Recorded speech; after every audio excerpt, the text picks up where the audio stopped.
Hello everyone, myself Divyanshu, software consultant at Knoll welcomes you all at Knowledge session on Introduction to Scala.js. So let me just get started with this session.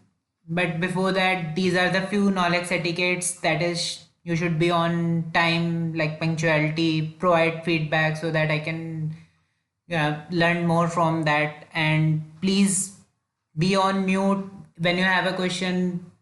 Sure, ask from me, but after that, leave be on mute and avoid any disturbance. So these were the content which we I'm going to cover in this knowledge. So first one is the introduction, then code comparison between JavaScript and Scala.js. The third one being the TypeScript and Scala.js, and a whole lot of this difference between all the three. Then a demo, question answer, and the community support available for Scala.js. So let's get started with the introduction first. So this was the something that is written on the Scala lang or so that says that combines object oriented and functional programming in one concise high level language. Scala's static type checks help avoid bugs in complex application in its JVM and JavaScript runtime.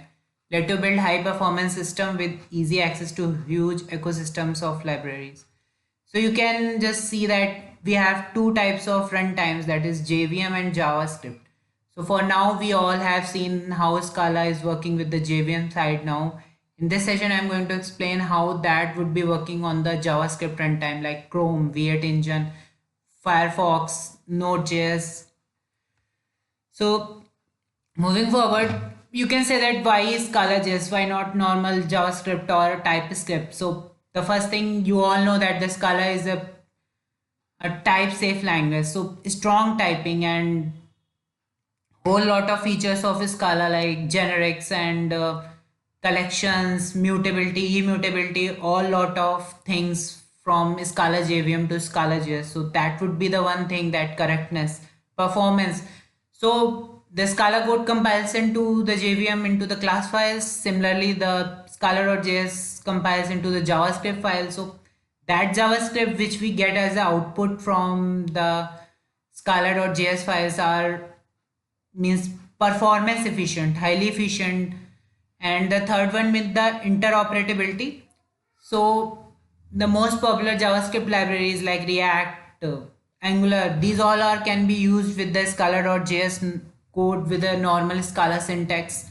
And the third one with the editor support. So as a developer, the most important part is an editor support because that helps our development faster. So the most important is the excellent editor support. So these were the few more points that would make Scala.js, that why we should choose Scala.js over normal JavaScript. So next, this would be a code comparison between a JavaScript, the code which we write on the JavaScript, and then next would be the code which we write on the Scala.js. So as you can see from here that JavaScript and the Scala.js, we have a class person with a constructor and a method full name from the class, and the similar code in the Scala.js. Similarly, we can use the case classes that is more compact and useful.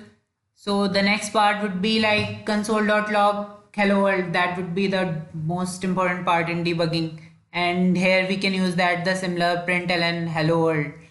And the next would be like we say that collections, map, flat map, filter. So here you can see that in JavaScript we have const name person.map, and the similar with a JavaScript, that is name persons.map. So you can see here that the similarity between them. From here you can see that it's just the same way, and plus we have also a shorthand to use that directly. So that would be a plus point in Scala.js syntax.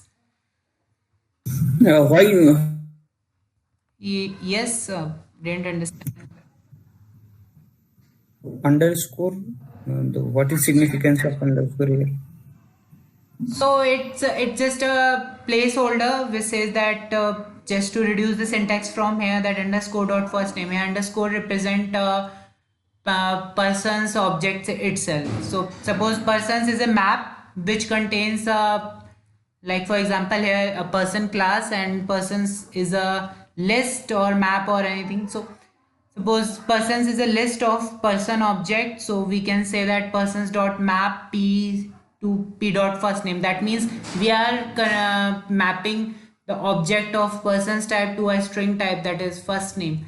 And in the second case, the underscore just defines that underscore is itself an person's class object. So making a dot operator will enables that the using of direct methods which is available in the class itself. So here you can see that the first name is an instance variable for class person. So that's a shorthand. Both are just preferred. Okay. So moving forward here, you can see that a normal map which is of integer to person object, and on the next we have the same map in the Scala. But the main functionality is that on the Scala we have a type safe map. So that would be a more concise one, because type safety is the one which JavaScript doesn't provide. The next would be an array, that would be const names, and a similar for loop. That you can see that how the similar syntax between the JavaScript and Scala JS looks like, and with a few more modified versions of the JavaScript. And next would be a normal XML HTTP request, AJAX request, and you can see that how this all the syntax looks similar. So that makes a more powerful way of writing a client side or front end code using a Scala JS. So next would be the code comparison of TypeScript and Scala JS. So why TypeScript? Because TypeScript was also a type safe. So that's why I just presented this comparison for the TypeScript and the Scala JS, both of them. So let's move ahead. So here you can see that class person, then first name, last name, the same thing here in the similar short form in Scala JS. Next, it's just a similar way in TypeScript and JavaScript. Next would be a map. So the TypeScript of a type-safe map here, which is the same as in the Scala JS, and the same looping functionality. The next, so here this is the full chart-based comparison between JavaScript and ES5, ES6, and the TypeScript and Scala JS. So here you can see that we have this language features, classes, modules, support for types, that is type system, strong type system, standard libraries, optimized compiler, macros. So as a Scala has a macros functionality, so Scala JS automatically inherit that macros.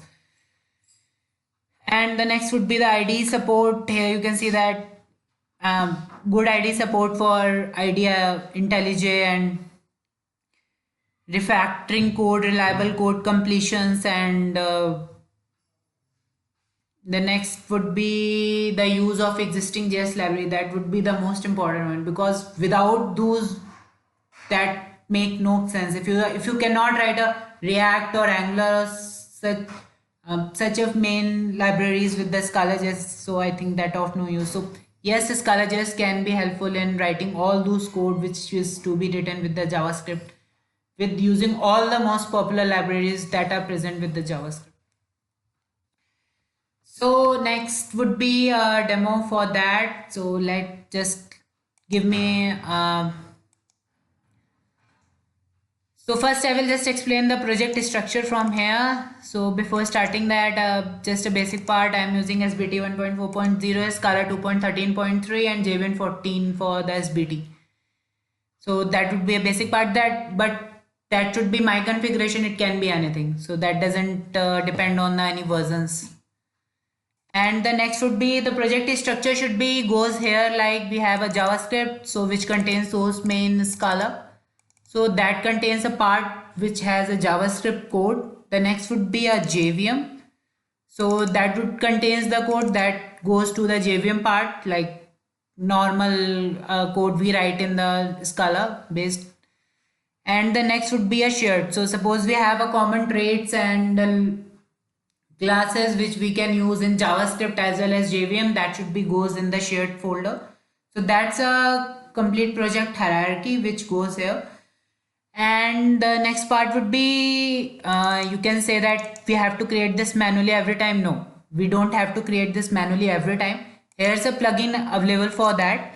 So that would be a SBT Scala.js cross project plugin. You have to add this plugin into the plugins.sbt file. And the next would be you have to define your build.sbt like this way. So that would says that root aggregate cross project JS and cross project JVM, and here you can see that SBT cross project JavaScript platform and JVM platform, file directory and some settings. So you can see that the cross project.jvm presents the JVM part for the project and JS presents the JS project part of the project, and when you just build this whole project with the IntelliJ, it will automatically create these directory and set up all the project.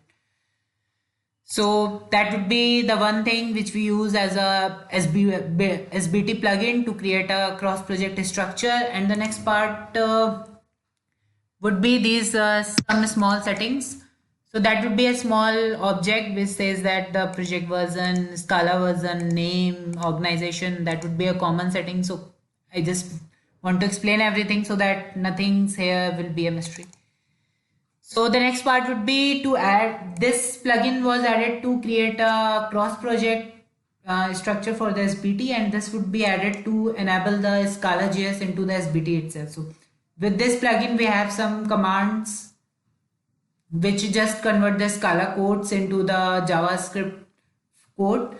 So that would be the first point where when I said that why Scala.js, that performance is the most important part, and that here the most efficient code is converted from Scala to JavaScript. So that plugin would be required for Scala.js. And the next would be dependencies. So I just added a one dependency just to, that's a simple first introduction to the Scala.js. So that's a Scala.js DOM. So what is Scala.js DOM? Scala.js DOM is a library which just enables the use of DOM, document object model, from available in the inside the web browser into the console itself. So here we have a full functionality of document.getElementById, Windows, .onload, .alert. So anything that would be present with the normal JavaScript code we write and run into a browser, that could access that DOM using this particular library. So next would be build.properties. I have already explained that. Next in build.sbt, I have aggregated that part. Then common settings I have shown you, that would be a simple name, Scala version and the version.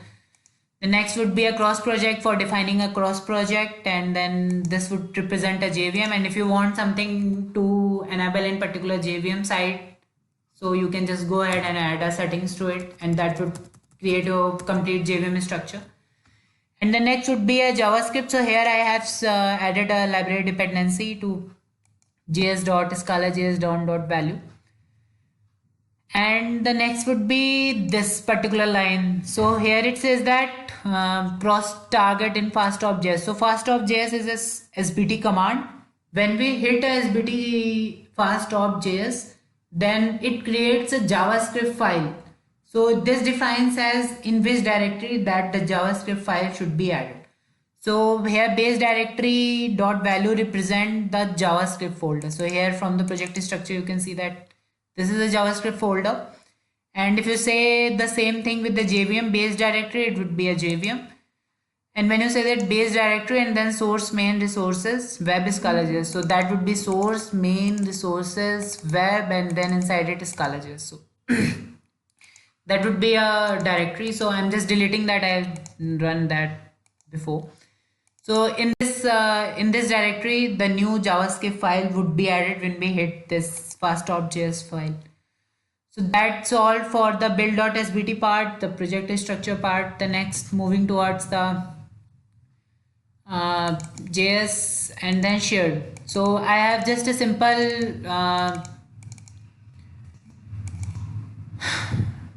object here which is a logger which says that info, just print that. So I have created is because I want to show the output that when we say that println, when it's run on JVM, it's automatically converts into the console output system.out.println, and then when it's run on the JavaScript, it behaves as a console.log. So that's right, just a simple example of showing that how that Scala and Scala JS would work with a Scala ecosystem. So that would be a shared part. So since JVM and JS both are dependent on the shared, so they both get the same logger itself. So let me just show you first with the JVM part, because here it is. So that would be a simple main. I didn't make any much changes to the main for the JVM because this is the thing we work every day. So that's a simple logger.info, and when we hit a run, it just print a message that is Scala.js template. And the next part would be the JavaScript. So let me just go ahead and so here's index.html. That would be that would be the final output.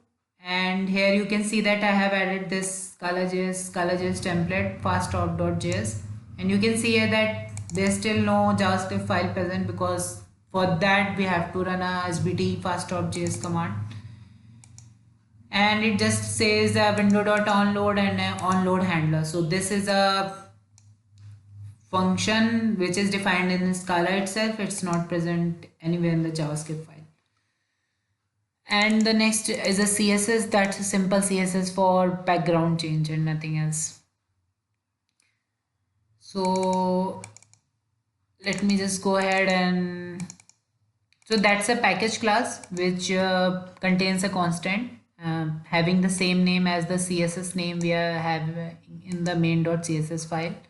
So you can see that all that body, HTML, display none, everything would be a CSS class name here. So that would be a simple constant to just access those classes name. And then next would be a handler. So first would be like, let me just go ahead and run this, and then I can just explain on the basis of the output Chrome will show.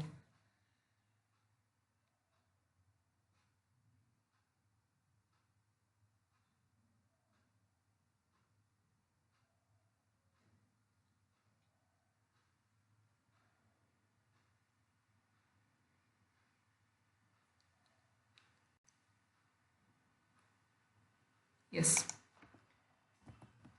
it's a simple command fast.js.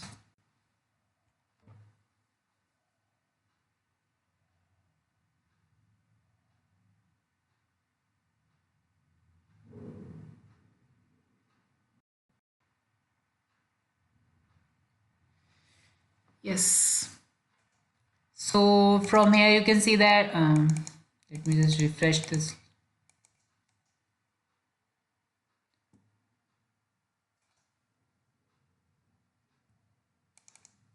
Yes. So here you can see that a new JavaScript file is added here. I think yes, now the IntelliJ has reloaded itself. So you can see this would be the optimized file which I was talking about in the starting, that what was the performance here. So Scala.js converts it into the optimized JavaScript file, and that would be the file which we were using in the index.html file. So let me just go and open this in Chrome. So you can see the first part would be simple Windows alert, and then on every click me the gradient on the back side changes. And if you go into the inspect mode there and in console, here you can see a println is working, gradient design changed. So initially that web page loaded successfully, that would be a println, that is console.log for JavaScript and println for Scala. So just go ahead and let me go ahead and just add the, so you can see that in the starting we have a onload handler in the index.html. So window.onload, we have an onload handler, and that onload handler functionality is written inside the Scala itself. So that would be at JS export top level. So that tells to the Scala compiler that this method would be available in a JavaScript file and we can use this method directly. So that annotation is required. If I just remove this annotation, then JavaScript doesn't identify this method. So that would be a required one for adjust export top level to export this method into the top level JavaScript. And then next would be just a simple web page loaded, and here you can see that window.alert. So that would be the first thing when we just reload this whole document and a pop-up comes up. And the next would be document.query selector. So I have told you that JS DOM, where would be the JS DOM here. So here you can see that that would be a JS DOM here. So document.query selector. So that would be the same thing we use with the JavaScript, like document.query selector, document.getElementById, document.add event listener. So whole lot of functionality for JavaScript with the JS DOM functionality here. So that is document.query selector and the container, and then it just removes that display none. That means that when we when the pop-up comes up, that would be the first thing this method would be executed. So here we specify the JavaScript file, and then we have window.onload onload handler. So that would be the one thing. And the next part would be in the same page is the click me. So every time we just click on it, event is generated. So here you can see that there's a button, and it's just a simple normal body that it contains a container with a heading and a button. So every time when I just click on the on click, it says that handle container button click event. And this event is this event handler for this is written in the Scala itself. So here's the code for the event handler. So as usual, add JS export top level to export the method to the top level, and then the same method, that is body document.query selector.class list, and that would be a type safe. So if I just go ahead and add a type to it, here you can see that DOM token list. So that would be the most important here, that the Scala just type safe and plus all the functionality of the Scala. And the next would be .toggle. So these were the normal CSS JavaScript methods on the. And next would be a logger.info, so gradient design chains, and that info, if you just look into it, it's just a simple println. So you can see here that how that println, which shows output on the console via system.out.println in JVM, it converts into the console.log into the JavaScript, because for JavaScript println is nothing. And so that would be an event handler similar way, and when I just click on this multiple time, it just changes every time. And similarly we can just go ahead and if I just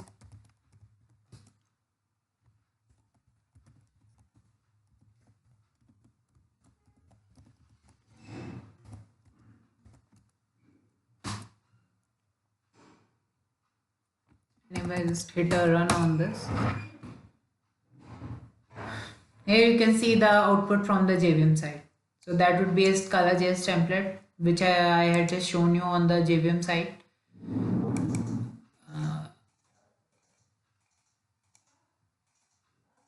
Here it is. So that would be output from the JVM side.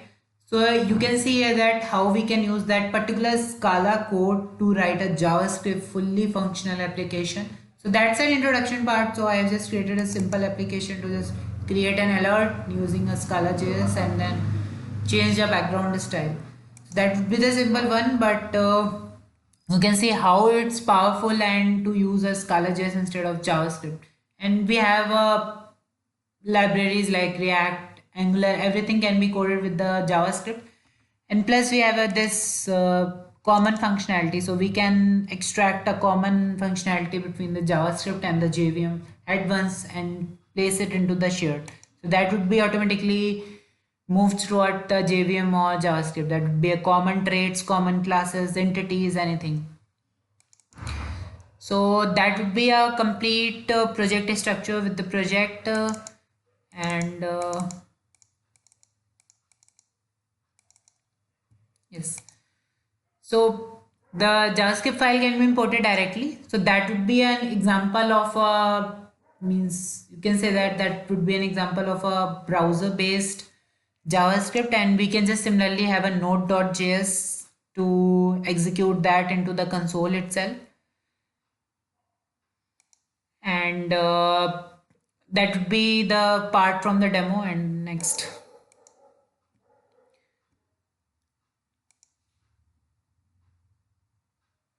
So question answers, any questions?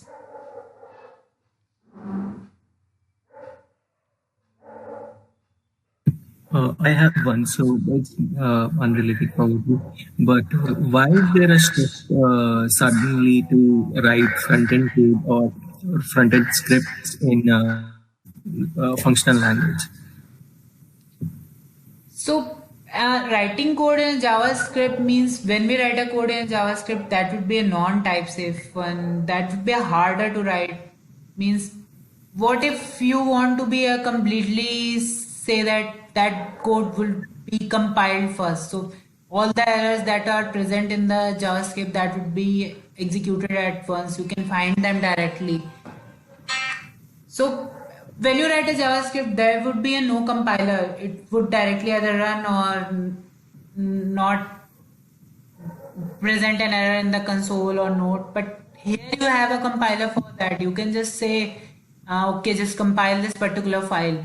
And plus one more point here is that you can just notice here that not every developer can means write in a most efficient way. Like we all at here in Nodus, we have that much knowledge to write exact optimized code. But what if someone else is writing and he is not that much optimized with the JavaScript? So we can just say to that, just simply write it into the Scala code, and then Scala will SBT or Scala when we just run that particular thing, it will gonna convert into the JavaScript optimized code base. So that would be a less error prone in comparison to the JavaScript writing directly into the JavaScript. So hope I was clear on that, and if anything else, then you can please go ahead and ask. So I would like to add one more point to that. And that is that, for example, if you are building an API or just any kind of a library, right? And you want it to be used across multiple languages. Like, for example, if I take example of some library, right? And we say that it's supported by Scala, Java, Python, C, and we all know that not all of them are going to run on a single platform. Similarly, if you want to develop a library which can work both with JVM and JS and with other languages, then you would like to keep the code consistent. That's where Scala JS comes into play, that your code can be used both for JVM and for JS based, for your web browser applications as well. So that is one of the use case where you can think of using Scala JS. Yes, and thank you very much for that.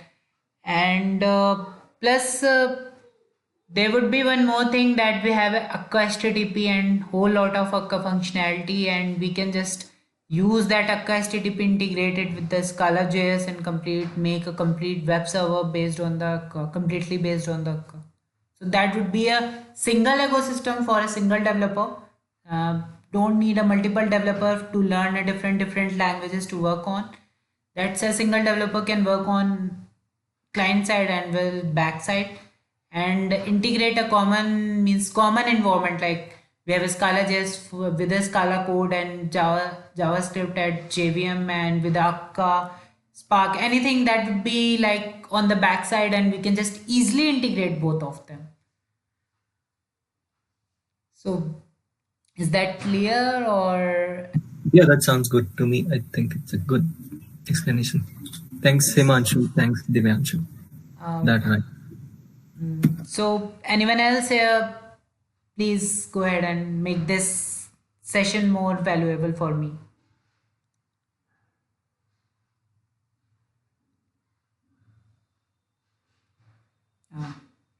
So I guess no. And then next would be a community support for that. So that he is the author of this Scala.js, and he is very much active on the Stack Overflow. So when we just I was saying that because he was active on the Stack Overflow, because I had some Scala.js issues while I was learning for that, and to that I just asked on the Stack Overflow and I get a response within a day. So I have seen that I have asked many of the times and he just every time replied on that. After that, we have a Gitter channel. So that would be a place where you can just go ahead and chat, and many more Scala.js developers present there to answer your queries, or you can just go ahead and solve any of them queries also. So that would be a channel to add on. So these would be the community support for Scala.js. So you can't think that okay, I will choosing Scala.js, but I am all alone without Google. No, it's not that case. You get very clear documentation on the Scala.js itself, and plus there are a whole lot of community which is working on the Scala.js. So that would be a value part more to the Scala.js. So before just ending this session, I just want to say, okay, if anyone has any other doubt or question or anything, just go ahead and please ask.